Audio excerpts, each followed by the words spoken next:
Salut à tous. Dans cette vidéo, je vais vous montrer comment remplacer une aile avant sur une Suzuki Grand Vitara. On va voir étape par étape comment démonter l'ancienne aile, préparer la nouvelle, et la remonter correctement. Prévoyez environ 1h30 à 2 heures de travail, et quelques outils basiques. On y va. Alors, on arrive à un point crucial du remplacement de l'aile avant de votre Suzuki Grand Vitara. Que faire si la réparation n'est tout simplement pas possible? On a tous déjà été confrontés à des dégâts tellement importants qu'une simple réparation est hors de question. Dans ce cas précis, on parle de remplacement complet de l'aile. Il ne s'agit pas d'une simple retouche de peinture ou d'un petit coup de mastic.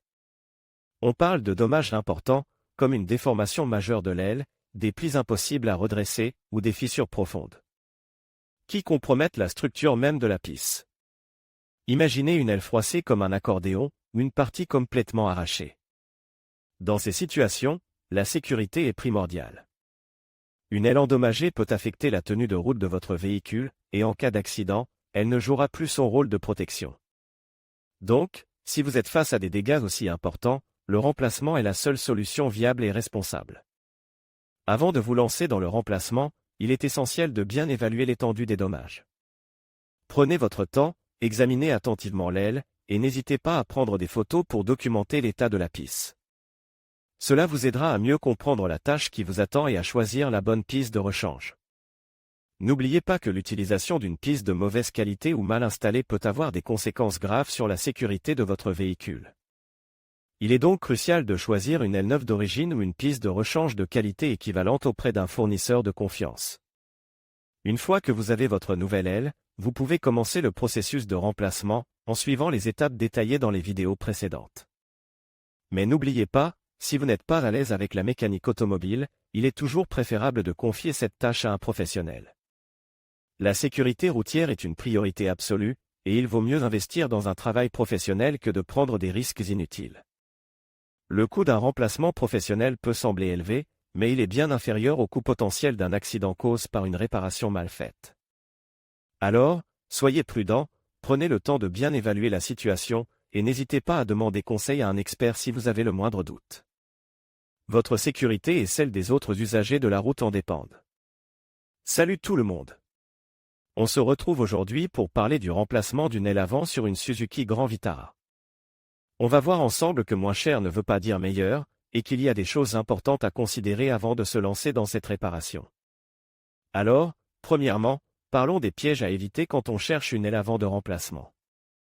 On trouve facilement des pièces détachées à bas prix sur Internet, mais attention. Souvent, la qualité n'est pas au rendez-vous.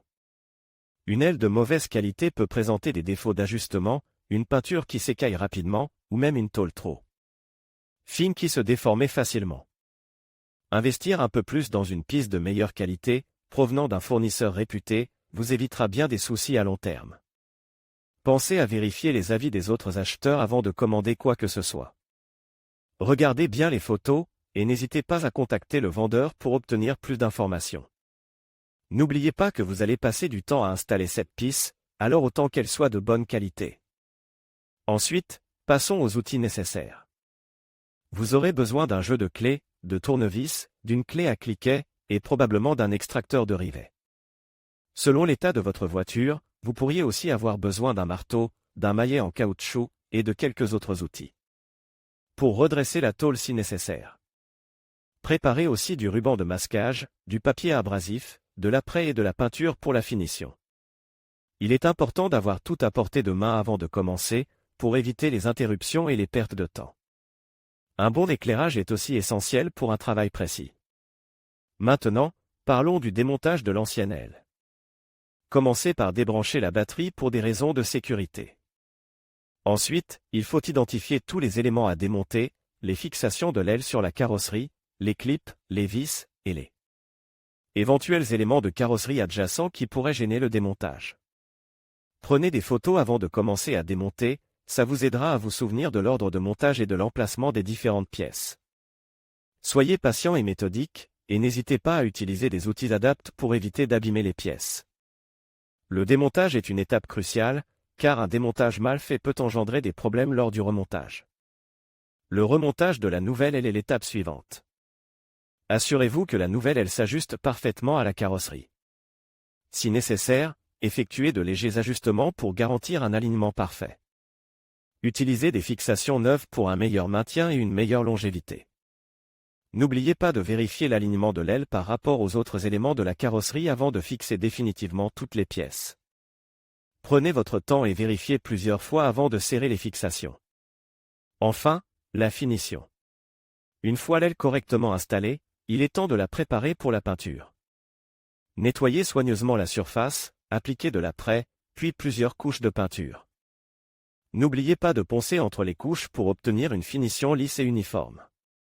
Un travail de peinture soigne fera toute la différence sur le rendu final. Si vous n'êtes pas à l'aise avec la peinture automobile, il est préférable de confier cette étape à un professionnel. Voilà, j'espère que ces informations vous seront utiles. N'hésitez pas à poser vos questions en commentaire.